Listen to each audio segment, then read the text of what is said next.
Well, new polling numbers from ABC Ipsos show Democratic vice presidential candidate Tim Walz is viewed more positively than Republican J.D. Vance. But many of you might be wondering what to make of all these polls. We're seeing so many of them, and are they correct? Sarah Wilson is live outside the Capitol with more on this. Sarah? Dennis, that is a question a lot of voters have. In fact, you may be at home watching this right now thinking, well, I wasn't a part of this poll, so how accurate can it be? One political science professor I spoke to says you might be surprised. Honestly, I think Walz is fantastic. Americans think so too.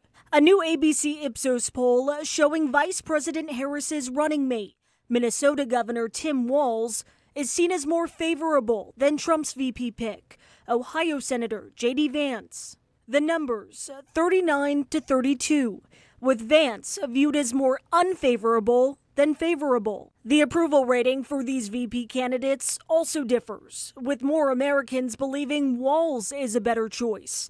Not everyone agrees. Guerin, he's a good person to run with Trump. I'm happy with Republicans, and I probably won't turn back to Democrats. Just over 2,300 adults participated in this poll, much less than the 160 million registered to vote. A lot of times my students and other folks say, well, how can polls possibly be representative? I've never gotten called. Sarah Nabler is a political science professor at Dickinson College. She says while polls don't sample everyone, they can be accurate. If you select those people randomly, they should represent that group of people that you're trying to generalize to, or what we call the target population. The problem for pollsters happens when participants don't respond. She also points out some presidents present more challenges. I do think, though, that Trump's candidacy, and it has proven difficult to poll. He's just a different kind of candidate than a traditional Republican. He's a different kind of candidate than we usually see in American politics. Nabler makes it clear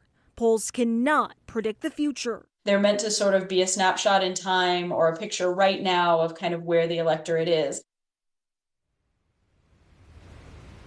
And tonight we are learning more about that first vice presidential debate between Vance and Walz. That will happen on October 1st in New York City, hosted by CBS.